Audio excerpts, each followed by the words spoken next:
ચાલો વિદ્યાર્થી મિત્રો, ધોરણ 9ના તમામ વાલા વિદ્યાર્થી ભાઈ બહેનો, જનતા વિદ્યાલય જાળિયાના આ વર્ચ્યુઅલ ક્લાસથી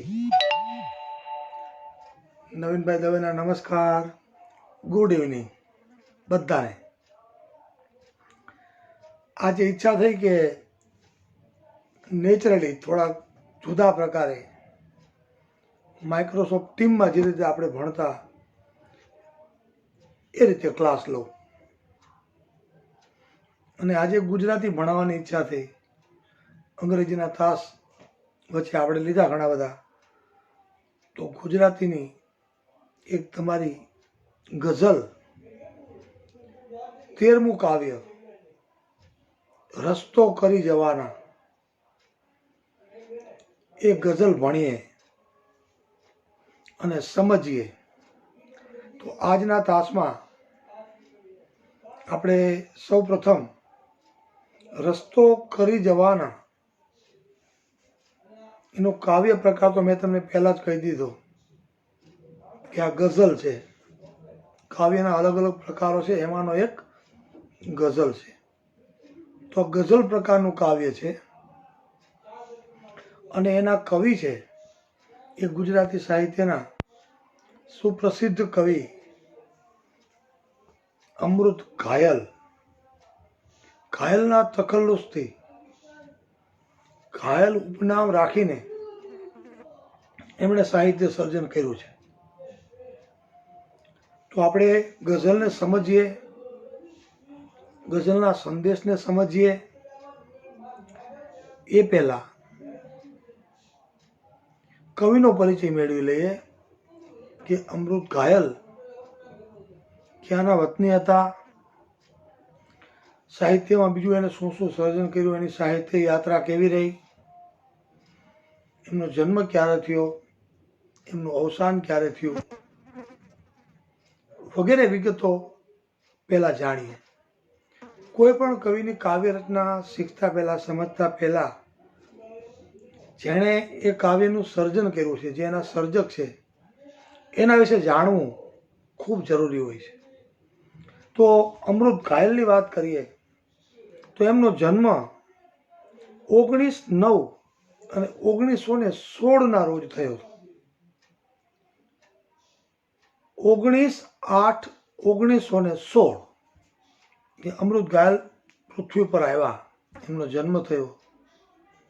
અને 25/12/2002 25/12/2002 રોજ એમનું અવસાન થયું, એમનું ગમન થયું.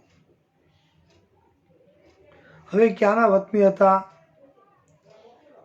એનું સાહિત્ય સર્જન કેવું રહ્યું એના પર થોડી નજર નાખીએ તો અમૃતલાલ લાલજીભાઈ ભટ્ટ એમનું પૂરું નામ, એમના પિતાશ્રીનું નામ લાલજીભાઈ, એમની અટક ભટ્ટ અને ઘાયલ ઉપનામથી એને સાહિત્યની ભાષામાં તખલ્લુસ કહેવાય. પોતાનું એક નવું નામ સાહિત્યકાર તરીકે, કવિ તરીકે ધારણ કરે. તો ઘાયલ ઉપનામથી એમણે સાહિત્ય સર્જન કર્યું છે. એટલે અમૃતલાલ લાલજીભાઈ ભટ્ટ ઉર્ફે ઘાયલ, એનું વતન કયું તો કે રાજકોટ જિલ્લાનું સરદાર છે. સરદાર એટલે અહીં બાબરાથી અમારે રાજકોટ જઈએ તો રસ્તામાં અહીંથી લગભગ 50 કિલોમીટર જેવું થાય. હજી રાજકોટ જાઓ તમે તો સરદાર રસ્તામાં આવે છે. એ એમનું વતન, એમનું શૈશવ ત્યાં વીત્યું,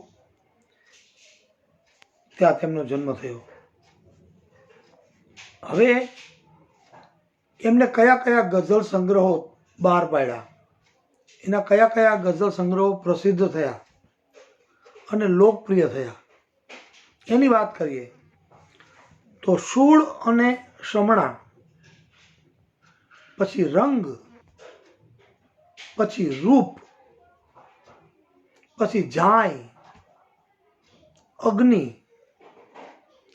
તેમજ ગઝલ નામે સુખ વગેરે એમના ગઝલ સંગ્રહો છે. આટલા તો એમના ગઝલ સંગ્રહો પ્રસિદ્ધ થયેલા છે. આઠો જામ ખુમારી માં તેમની સમગ્ર કવિતા પ્રકાશિત થઈ છે. આ શીર્ષક નીચે આઠો જામ ખુમારી એવા શીર્ષક તળે તેમની સમગ્ર કવિતા પ્રકાશિત થઈ છે. એક ગઝલકાર તરીકે તેમનું મહત્વનું પ્રદાન છે ગુજરાતી સાહિત્યમાં. તેમને રણજીતરામ સુવર્ણચંદ્રક જે સાહિત્યમાં અપાતો મોટો એવોર્ડ છે એના દ્વારા એમને સન્માનિત કરવામાં આવેલા. રણજીતરામ સુવર્ણચંદ્રક એમને એનાયત થયેલો. આ તો થઈ અમૃત ઘાયલની વાત. આપણે કવિનો પરિચય મેળવો. હવે આ તમારું જે 13મું કાવ્ય છે ગુજરાતીનું બાળકો, રસ્તો કરી જવાના, એના કવિની અને સાહિત્ય પ્રકારની આ બે વસ્તુ તમારે ખાસ યાદ રાખવાની, કારણ કે પરીક્ષાની દ્રષ્ટિએ ખૂબ મહત્વનું ગણાય. કે કાવ્યનો પ્રકાર કયો? તો કે ગઝલ. અને રસ્તો કરી જવાના કાવ્યના કવિ કોણ? અમૃત ઘાયલ. હવે જે રસ્તો કરી જવાના કાવ્ય છે, આ ગઝલ છે, એની શીખ, એ ગઝલનો સંદેશ શું છે? વિદ્યાર્થી તરીકે કે એક વાચક તરીકે આ ગઝલમાંથી શું પ્રેરણા મળે છે? આપણને શું શીખ મળે છે? શું સંદેશ મળે છે? હું તમને કાયમ કહું બાળકો કે અંગ્રેજી ભાષા હોય, ગુજરાતી ભાષા હોય, હિન્દી ભાષા હોય કે સંસ્કૃત હોય, એમાં આવતા કાવ્યો કે ગદ્ય કે પદ્ય, એ દરેકની અંદર વિદ્યાર્થીને જીવનમાં ઉપયોગી થાય એવું કોઈને કોઈ તત્વ, એવી કોઈને કોઈ પ્રેરણા, એવો કોઈને કોઈ વિશેષ સંદેશ હોય જ, છુપાયેલો હોય. એવા જ કાવ્યો અને એવા જ પાઠ્યપુસ્તકો પસંદ કરીને નિષ્ણાતો દ્વારા પાઠ્યપુસ્તકમાં મૂકવામાં આવ્યા હોય. તો કોઈ કાવ્ય તમારા ગુજરાતીમાં કે અંગ્રેજીમાં પણ કોઈ પાઠ એવો ન હોય કે જેમાંથી તમને કોઈ પ્રેરણા ન મળતી હોય, કોઈ નવો સંદેશ, નવી શીખ પ્રાપ્ત ન થતી હોય. તો પહેલો પ્રશ્ન એ થાય કે ભાઈ આ રસ્તો કરી જવાના ગઝલ છે, એમાંથી આપણને શું સંદેશ મળે છે? કારણ કે તમે અત્યારે નાના છો બધા, પણ ભવિષ્યના નાગરિક છો, મા બાપના ડાયા દીકરા દીકરીઓ છો. જિંદગીમાં ઘણા બધા પડકારો તમારે ઝીલવાના છે. અત્યારે અમારી ઉંમરના તમારા મમ્મી પપ્પા પણ છે, તો એમને પણ પૂછજો, વડીલોને પણ પૂછજો કે જીવન હંમેશા સીધી લીટીમાં એક જ ધારું વહેતું નથી. ઘણા બધા ચડાવ ઉતાર, મુશ્કેલીઓ, વિટમણાઓ, બમ્પ્સ જેને કહેવાય, એ જીવનમાં આવ્યા કરે છે. સુખેથી શાંતિથી આપણે જીવતા હોય, કોઈ પ્રશ્ન ન હોય, પણ અચાનક કાંઈક એવી અણધારી જીવનમાં આવે, કોઈ પણને શું થાય નક્કી નહીં. ઘણી બધી બાબતો બની શકે. ધંધામાં મોટી ખોટ વહી જાય, આપણું નજીકનું પરિવારનું કોઈ સ્નેહી જેની સાથે વર્ષો સુધી આપણે મોજ કરી હોય, એવું અચાનક આપણાથી છીનવાઈ જાય, એનું મૃત્યુ થાય. યુવાન દીકરો, યુવાન દીકરી, માતા પિતા, આપણને જેના પ્રત્યે ખૂબ લગાવ હોય એવું પાત્ર જતું રહે અને આપણા જીવનમાં ઉદાસીનતા અને ખાલીપો આવી જાય. કોઈને નોકરી ન મળતી હોય, કોઈની સગાઈ ન થતી હોય, મા બાપ ટેન્શનમાં હોય, કોઈને મકાન ન બનતું હોય, કોઈને સારી આવક ન હોય, કોઈને ધંધામાં ખોટ ગઈ હોય, કોઈના પરિવારમાં કોઈ મોટી બીમારી આવી હોય. આ તો હું તમને ગણાવું છું. કોઈની સાથે ક્લેશ થયો હોય, પરિવારમાં શાંતિ ન હોય, સગા બે ભાઈઓને કે દેરાણી જેઠાણીને કે સગી બે બહેનોને બનતું ન હોય, કડવાશ હોય અને મનમાં ઉદ્વેગ રહેતો હોય. સંસારમાં અનેક પ્રકારની વિટંબણાઓ છે બાળકો,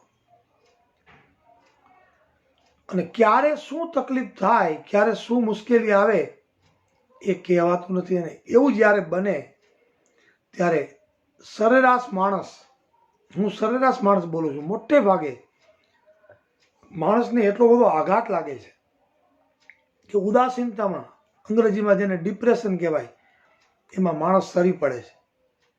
કાંઈ સૂઝતું નથી કે શું કરવું, હવે શું કરવું, હવે કેમ જીવાશે. મગજમાં ઘણા બધા પ્રશ્નો ઊભા થાય છે, સતત નેગેટિવ વિચાર આવે છે. નેગેટિવ વિચાર આપણા મગજને ઘેરી લે છે. કોઈ ક્રિયા આપણને કરવી ગમતી નથી. જો આવું બને છે, આવા બનાવો સમાજમાં, આપણા પરિવારના બીજી જગ્યાએ તમે જોયા હશે. મેં મારી આટલી ઉંમરમાં આવા ઘણા બધા પ્રસંગો એવા જોયા છે. એવા નિરાશ થતા, ઉદાસીનતામાં સરી પડતા ઘણા માણસોને મેં જોયા છે કે એને કાયદેસર મનોચિકિત્સકની દવા લેવી પડે, સારવાર કરવી પડે, છતાંય સકારાત્મકતા ન આવે, પોઝિટિવિટી ન આવે, એટલી બધી નેગેટિવિટી મગજમાં ઘર કરી જાય. આવું સંસારમાં બને છે, હું તમને એમ કહું છું. મોટા ભાગના માણસો ડિપ્રેશનમાં આવી જાય, દુઃખથી પોતે ઘેરાઈ જાય, કોઈ દિશા ન સૂઝે કે હવે શું કરવું. અને આપણે જોઈએ છીએ, છાપામાં વાંચીએ છીએ, ટીવીમાં જોઈએ છીએ કે માણસો અવળો રસ્તો પકડે છે, કે આવડે રસ્તે ચડી જાય, કે જીવન ટૂંકાવી દેવા સુધીના બનાવો આપણે સમાજમાં જોઈએ છીએ. આવા સમયે આપણે ઈચ્છીએ, આપણે ભગવાનને પ્રાર્થના કરીએ કે અત્યારે કે આવતા સમયમાં ક્યારેય આપણા જીવનમાં ક્યારેય આવી સ્થિતિ ન આવે, એવી આપણે સૌ પ્રાર્થના કરીએ. નથી આવી અને નથી ન આવે, પણ જીવન છે. તો એવા સમયે આપણા જીવનમાં પણ કશુંક એવું બને, મારા કે તમારા કે કોઈના પણ જીવનમાં, જીવાતા જીવનમાં કશુંક એવું બને કે જે આપણને આંચકો આપી જાય. એવા સમયે દિશા વિહીન બની જઈએ, દિશા શૂન્ય બની જઈએ, કાંઈ સૂઝે નહીં, ત્યારે શું કરવું, કોની મદદ લેવી, શેની મદદ લેવી. તો એવા સમયે આપણું આત્મબળ, આપણો આત્મવિશ્વાસ, આપણી જાત ઉપરનો ભરોસો, તો પહેલો આપણી જાત ઉપરનો ભરોસો, અને બીજો ઈશ્વરી તત્વ ઉપરનો ભરોસો, કુદરત ઉપરનો ભરોસો. તમે જે ભગવાનને, જે માતાજીને, જે ઈષ્ટદેવને માનો છો એના ઉપરનો જેવો તેવો નહીં, નરસિંહ મહેતા જેવો પૂર્ણ ભરોસો કે ઈ કરશે. નરસિંહ મહેતાના 52 કામ ભગવાને કર્યા હતા. મીરાબાઈ છે, નરસિંહ મહેતા છે, તુકારામ છે, આપણા જેટલા ભગવાનના ભક્તો થઈ ગયા, ગણવા બેસ્યો તો પાર ન આવે એટલા ભક્તો ભગવાનના થઈ ગયા છે. એ બધા એના સહારે જીવતા હતા. એમ કહેતા ઈ કરશે, મને એનો ભરોસો છે, એનો ભરોસો મને ભારી, એમ કહેતા. એમ નરસિંહ મહેતાના પદો તમે જુઓ તો તમને ખ્યાલ આવે. સંતો, મહાસંતોના જેટલા પદો લખાણા છે એમાં જુઓ તો એનો ભરોસો, ઈશ્વરી તત્વનો ભરોસો બહુ મોટો હતો. આપણો ભરોસો એ પાછો ડગુમગુ છે થોડો. માળા કરીએ છીએ, મંદિર જઈએ છીએ, ઉપવાસ ને વ્રત કરીએ છીએ, પણ તકલીફ થાય ત્યારે પાછો ભગવાન ભૂલાઈ જાય છે. આપણે ક્યાં ભગવાનને જોયા છે? એ થોડા મદદ કરવા આવે અને આપણે દોડાદોડી કરી મૂકીએ છીએ, ત્યારે આપણને ઈશ્વરી તત્વ ભૂલાઈ જાય છે. એટલે આપણો ભરોસો ઈશ્વરી તત્વ પરનો ભરોસો. આપણે ઈશ્વરને જોયા નથી, એમ કોઈ નહોતા જોયા, પણ છતાંય એના ભરોસામાં ખામી નહોતી. એવો ઈશ્વરી તત્વ પ્રત્યેનો કવિ આ ગઝલમાં કહે છે. હું તમને સમજાવું છું બાળકો. હું તમને ખોટું ખોટું જ્ઞાન નથી આપતો. આ ગઝલનો સાર, આ ગઝલનો સંદેશ તમને સમજાવી રહ્યો છું. આમાંથી, આ ગઝલમાંથી મને ને તમને, કે જે આ ગઝલ વાંચે એને આવી પ્રેરણા મળે છે કે કવિની ખુમારી આ ગઝલમાં જોવા જેવી છે. આપણને વાંચીને એમ લાગે માણસે પોતાની ખુમારી ક્યારેય ન ગુમાવવી જોઈએ. અને ખુમારી શેમાંથી પ્રગટે?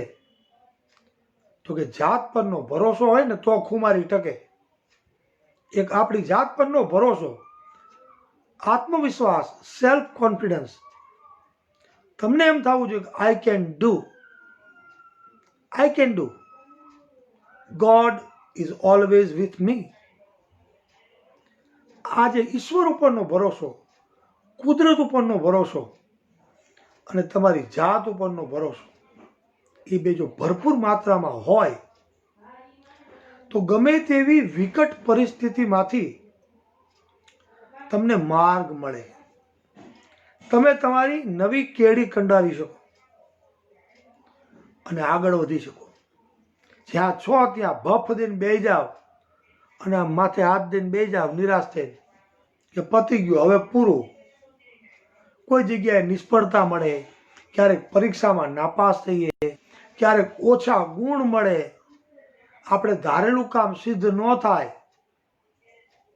તો ન થાય. આપણે નિષ્ઠાપૂર્વકના પૂરેપૂરા પ્રયત્નો કર્યા, we did everything but still we could not succeed, then what? Life is not over. જીવન પૂર્ણ થઈ ગયું. બીજું કંઈક નવું વિચારો, ઇનોવેટિવ વિચારો, બીજી દિશામાં પ્રગતિ કરવાનો પ્રયત્ન કરો. અને નિરાશામાંથી બહાર નીકળનારા લોકો કેટલા બધા છે. આ વાત મારે તમને કરવી જ પડે. આ ગઝલ ભણાવતા પહેલા આવું હું માનું છું. ઊભે ઊભી ગઝલ વાંચી નાખું, તમને ભણાવી દઉં 5 વાક્યોમાં, તો મને સંતોષ નથી થતો. એટલે હું તમારી સાથે આ મહત્વની વાતો બાળકો શેર કરું છું. જ્યારે ફ્રી થાવ ત્યારે વિડીયો ખાસ જોજો અને મમડાવજો એમાંની વાતો. આ મારી વાતો નથી, અમૃત ઘાયલની વાતો હું તમારા સુધી પહોંચાડું છું. એનો મેસેજ, એનો સંદેશ, એની શીખ હું તમારી સાથે વહેંચું છું. એટલે આમાંથી આ વસ્તુ, કવિ નિરાશ નથી થતા અને કવિની ખુમારી જોવા જેવી છે. ગાંડપણની હદ સુધી છે. કવિ એમ કે છે કોઈ પણ સંજોગોમાં, કોઈ પણ પરિસ્થિતિમાં હું ઉદાસ નથી થવાનો, હું નિરાશ નથી થવાનો. કાવ્યની પહેલી જ પંક્તિમાં કહે રસ્તો નહીં જડે તો રસ્તો કરી જવાનો. હું રસ્તો ગોતીશ, પુરુષ પ્રયત્ન કરીશ. રસ્તો ગોતો એટલે શું? મારા જીવનનું લક્ષ્ય જે નક્કી કર્યું છે એ લક્ષ્ય સુધી પહોંચવાનો પ્રયત્ન કરીશ, પુરુષ પ્રયત્ન કરીશ, નિષ્ઠાપૂર્વક મથીશ, મહેનત કરીશ, ડેડિકેશનથી મથીશ. અને છતાંય કદાચ મારા નક્કી કરેલા ધ્યેયમાં સફળ નહીં થાવ તો હું નાસીપાસ થઈ, ઉદાસ થઈ, માથું પકડી અને નેગેટિવ ખોટા વિચારો કરી અને બેસી નહીં જવું અને મરી નહીં જાઉં. હું આત્મહત્યા નહીં કરું, હું જીવન નહીં ટૂંકાવું, હું કોઈ ગેરમાર્ગે નહીં દોરાવું, હું એવું કાંઈ નહીં કરું જે મારા જીવનમાં મારા જીવનને નિરાશાથી ભરી દે. હું આત્મવિશ્વાસથી આવેલી પરિસ્થિતિની સામે લડીશ. મારી જાત ઉપરનો ભરોસો તૂટવા નહીં દઉં. મારી જાત ઉપરનો ભરોસો અને ઈશ્વરી તત્વ ઉપરનો ભરોસો, એ બે ભરોસાથી હું ભરપૂર રહીશ. અને પોતાની જાત ઉપર, એ પોતાની આખી ગઝલમાં જે વાત કરે છે, કવિ એમ કહે છે હું સામાન્ય નથી, મારામાં આટલી વસ્તુઓ કુદરતે ઠાંસીને ભરેલી છે. મારામાં પૂરેપૂરું આત્મબળ છે. હું અંદરથી પ્રકાશિત છું, ભીતરથી પ્રકાશિત છું, જ્ઞાની છું, સમજુ છું. કોઈ પણ પરિસ્થિતિની સામે લડવાની, ઝઝૂમવાની, ડગલું ભર્યું કે ન હટવાની મારામાં ક્ષમતા છે. હું એમ જલ્દી હાર માની જાઉં એમ નથી. આખા કાવ્યમાં કવિ અમૃત ઘાયલની ખુમારી પ્રગટ થાય છે. આત્મવિશ્વાસથી સભર માણસ હોય, પૂર્ણ આત્મવિશ્વાસ છે ને બાળકો, તમારો કે મારો, આપણો આત્મવિશ્વાસ જ આપણને જીતાડે છે. માણસ ઘણી વખત મનથી હારી જાય છે ને એવા ઘણા લોકોને જોયા છે. અમારે પણ જીવનમાં ઘણીવાર એવી પરિસ્થિતિ આવે છે કે આવી છે કે એવા સમયે આપણે મનથી હારી જઈએ છીએ. બધું સાનુકૂળ હોય પણ જો આપણે મનથી હારી જઈએ એટલે આપણે આત્મવિશ્વાસ ગુમાવી દીધો. અને એક વખત તમે આત્મવિશ્વાસ ગુમાવી દો અને મનથી હારો એટલે તમે હારી જાઓ. અને હારેલો માણસ તો ગમે એવું પગલું ભરે, નિરાશામાં ગરકાવ થઈ જાઓ, કોઈની વાતને સાંભળો નહીં, નેગેટિવિટી અહીં સુધી આવી જાય તો પછી એમાં તમે બહાર કેમ નીકળો? કવિ કહે છે પડી જવાની છૂટ. જીવન છે, જીવનમાં બમ્પ આવે, વળાંક આવે, નબળો સમય આવે, આપણે ન ધાર્યું હોય એવું કંઈક બને, નિષ્ફળ જઈએ, ધંધામાં ખોટ જાય, કોઈનું મૃત્યુ થાય. મેં આગળ તમને ગણાવ્યું, સંસારની અંદર ઘણું બધું બની શકવાની શક્યતાઓ છે. એવા સમયે આત્મબળ રાખીને એ પરિસ્થિતિની સામે, ઓડ પરિસ્થિતિ, જો 10મા ધોરણમાં અંગ્રેજીમાં પાઠ આવે છે અગેન્સ્ટ ધ ઓડ્સ, વિપરીત પરિસ્થિતિ જીવનમાં આવે ત્યારે એની સામે લડવાની ક્ષમતા કેળવજો. હજી તમે નાના છો એટલે તમને મારી વાત થોડીક મોટી લાગશે, આમ તો સમજુ થઈ ગયા છો. મારી વાત વિશે શાંતિથી વિચારજો. હું ફરી વખત કહું કે આપણા જીવનમાં એવું કાંઈ ન આવે, ક્યારેય નબળી પરિસ્થિતિ ન આવે, આપણે ક્યારેય ઉદાસીન ન થઈએ, એ આપણે મોજ કરતા રહીએ ઈશ્વરની દયાથી. પણ જીવન કેવું છે? અનપ્રેડિક્ટેબલ છે. Life is very unpredictable. Unpredictable એટલે એના વિશે ભવિષ્ય ભાકી શકાય નહીં. આવતી ક્ષણે શું બનવાનું છે મને તમને ખબર નથી. એટલે આવા પ્રકારના પડકારો કોઈ પણના જીવનમાં આવી શકે છે, એના માટે તૈયાર રહેવું જોઈએ. કવિ આપણને આ વસ્તુ શીખવે છે કે હું કદાચ મારા કાર્યમાં નિષ્ફળ જાઉં, એક કાર્યમાં નિષ્ફળ જાઉં, બીજું કાર્ય અજમાવીશ, બીજું ક્ષેત્ર અજમાવીશ, બીજા ક્ષેત્રમાં આગળ વધીશ, કોઈની મદદ લઈશ. મને મારી જાત ઉપર પૂરેપૂરો ભરોસો છે. હું અંદરથી પ્રકાશિત છું. કવિ અંદર કહે છે ઘણા બધા દીપક મારી અંદર પ્રજ્વલિત છે, જ્ઞાનનો દીપક પ્રજ્વલિત છે, સમજણનો દીપક પ્રજ્વલિત છે. હું અંદરથી સભર છું. હું જલ્દીથી હાર માનું એમ નથી. I will fight. I will fight against the odds and I will win. એક થમ્સઅપની જાહેરાત આવે છે સલમાન ખાનની. આપણે એડ તો રોજ જોતા હોય ટીવી ઉપર. એ એડમાં તમે જોજો છેલ્લે એ શું બોલે છે. હું ક્લાસમાં પણ ઘણી વાર કહું છું. શું કહે છે ક્લાસમાં? હું ક્લાસમાં ઘણી વાર આ વસ્તુ કહેતો હોઉં છું. શું કહેતો હોઉં છું કે એડની અંદર એડ પૂરી થાય ત્યારે એ બોલે છે. શું બોલે છે? ડર કે આગે જીતે. ડર કે આગે જીતે. એનો મતલબ failure is the key to success. નિષ્ફળતા એ જ સફળતાની સાચી ચાવી છે. જીવનમાં ક્યારેક નિષ્ફળ જવાય. તમે વિદ્યાર્થી છો, ઓછા ગુણ આવે, આપણે ધાર્યું હોય એટલા ગુણ ન આવે, ટકા ન આવે, ક્યારેક આપણે ધાર્યું હોય ત્યાં એડમિશન ન મળે, ક્યારેક મમ્મી પપ્પા આપણને આપણા ભલા માટે વઢ્યા હોય, પરિવારમાં કંઈક એવું બને. એવા સમયે ભાંગી ન પડવું, આત્મવિશ્વાસને જાળવવો અને આપણામાંથી બીજાને શીખ મળે. આપણે મમ્મી પપ્પાને ઉલટાને હિંમત આપીએ, એવું કંઈક શીખીએ. એના માટે આત્મબળ, આત્મવિશ્વાસ, તમારી જાત ઉપરનો વિશ્વાસ એ કેળવવો પડે. અને ઈશ્વર ઉપરનો ભરોસો છે એ પણ રાખવો પડે. કવિ કહે છે કે મને મારી જાત ઉપર ભરોસો છે અને મને કુદરતી તત્વો પર ભરોસો છે કે જો માણસ મહેનત કરે અને નિષ્ઠાથી મથે તો કુદરત એને સહાય કરે છે. અને આવી પરિસ્થિતિમાંથી મુકાઈએ તો પણ કેમ બહાર નીકળવું, એની સુંદર મજાની શીખ, સુંદર મજાનો સંદેશ આ ગઝલ આપણને આપે છે. બહુ સરસ મજાની ગઝલ છે અને બહુ સરસ રીતે ગાઈ શકાય, લય સાથે ગાઈ શકાય. હું ક્લાસમાં ગઝલ ગવડાવતો ને બાળકો બહુ સરસ ગાતા. અત્યારે જે 11મા ધોરણમાં બાળકો છે એને યાદ છે, એ બધા મારી હારોહાર ક્લાસરૂમમાં આ ગઝલ ગવડાવતો તો આનંદ સાથે આ ગઝલ ગાતા અને ગાતા ગાતા અમે સમજતા.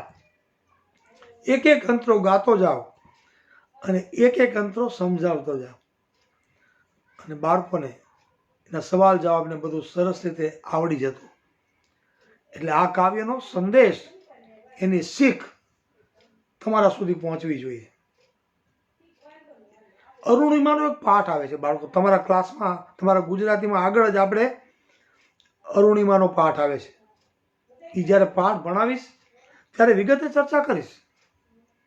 પણ એ છોકરી જે છે અરુણિમા નામની, એના જીવનમાં કેવડું મોટું દુઃખ આવે છે, છતાં એવી વિપરીત પરિસ્થિતિમાં એ છોકરી ડગતી નથી, એનો આત્મવિશ્વાસ ગુમાવતી નથી.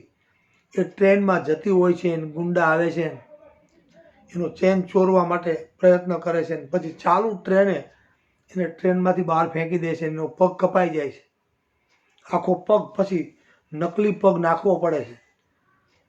એવી અવસ્થામાં એ છોકરી રાતના સમયે અજાણ્યા વિસ્તારમાં ટ્રેનમાંથી બહાર ફેંકી દે કોક, છોકરીની જાત માંડ દવાખાને પહોંચે છે, ઘરે પહોંચે છે.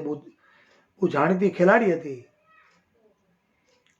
અને પછી મીડિયા દ્વારા છાપામાં આડા અવડા ખોટા સમાચારો પ્રસિદ્ધ થાય છે અને છતાં એ છોકરી માનસિક ક્ષમતા ગુમાવતી નથી અને દવાખાનામાં બેડ ઉપર સૂતા સૂતા એ સંકલ્પ કરે છે કે મારે હિમાલયનું એવરેસ્ટ સર કરવું છે. વિચાર કરો, સંકલ્પ કરે છે એટલું નહીં, એ એવરેસ્ટ સર કરે છે અને આખા વિશ્વમાં પ્રસિદ્ધ થાય છે. પોતાની જાત ઉપરનો ભરોસો કેવડો મોટો કહેવાય. સામાન્ય છોકરી કે સામાન્ય છોકરો હોય કે સામાન્ય માણસ હોય તો આવા સંજોગોમાં એટલો ડઘાઈ જાય કે શું કહેવું, એમ તમે સમજી શકો છો. તો આવા બધા જે કિસ્સાઓ છે, ઘણા બધા છે, એમાંથી આપણને કંઈક ઇન્સ્પિરેશન મળે, કંઈક પ્રેરણા મળે. એવી પ્રેરણા આ ગઝલમાંથી મળે છે. કવિની ખુમારી એવી છે આ ગઝલમાં કે શું ન થાય, આઈ કેન ડુ એવરીથિંગ. આપણે એમ બોલીએ કે આઈ કેન નોટ ડુ, હું ન કરી શકું, તો you can not do. But you think positive and say I can do, then you can. આ બહુ ફરક છે. ખાલી નોટનો જ ફરક છે, પણ એ ફરક બહુ મોટો છે. એક વિદ્યાર્થી એમ વિચારે સતત કે આઈ કેન ડુ, અને એક વિદ્યાર્થી સતત એમ વિચારે આઈ કેન નોટ ડુ. તફાવત, વાક્ય રચનામાં તફાવત જોવો તો સાવ નાનો છે, પણ ખરેખર આ તફાવત બહુ મોટો છે. એક એકદમ પોઝિટિવ છે અને બીજો વિદ્યાર્થી એકદમ નેગેટિવ છે. બીજો માણસ એકદમ નેગેટિવ છે. ઓલો માણસ નિરાશામાં આશા જોવે છે અને બીજો માણસ આશામાં પણ નિરાશા જોવે છે. આપણે નિરાશામાં આશા જોતા શીખવાનું છે. રસ્તો નહીં મળે એમ નહીં માનવાનું, અને ન મળે કદાચ ધારેલું તો પાછી પાની નહીં કરવાની. એ મેળવવા માટે જે કરવું પડે, જે મહેનત કરવી પડે, જે લગનથી મહેનત કરવી પડે, પેશનથી મથવું પડે એ મથવાનું, તો તમે ધારેલું ચોક્કસ સિદ્ધ કરી શકશો. હવે આજે હું ગઝલની શરૂઆત આવતીકાલના તાસમાં કરવાનો છું, પણ ગઝલ ગાતા તમને મારે આજે શીખવવી છે. હું તમારી સાથે આજે ગઝલ ગાય, શાંતિથી ગઝલ ગાય અને આજનો તાસ પૂર્ણ કરીશ. આજે આપણે કવિનો પરિચય મેળવો, સાહિત્ય પ્રકાર જોયો અને આ ગઝલનો સાર, આ ગઝલની શીખ, આ ગઝલનો સંદેશ સમજવાનો પ્રયત્ન કર્યો. મારા જ્ઞાન પ્રમાણે, મારી સમજ પ્રમાણે મેં તમને આ ગઝલનો સાર સમજાવવાનો સ્તુત્ય પ્રયત્ન કર્યો છે બાળકો. હવે હું ગઝલ ગાઉં છું. જુઓ, હું ગાઈશ ને ગઝલ, તમે ત્યાં બેઠા બેઠા મારી સાથે ગાજો અને પછી તમને હાથે હાથે સમજાશે કે કવિની ખુમારી જુઓ, કવિની મર્દાનગી જુઓ, ગમે તેવી પરિસ્થિતિ સામે લડવાની એની હૃદયની મોટાઈ છે. કવિ સાગર પેટા છે. જુઓ તમે, આમ ગાવાનું. રસ્તો નહીં જડે તો રસ્તો કરી જવાના, રસ્તો નહીં જડે તો રસ્તો કરી જવાના. પછી શું કહે છે?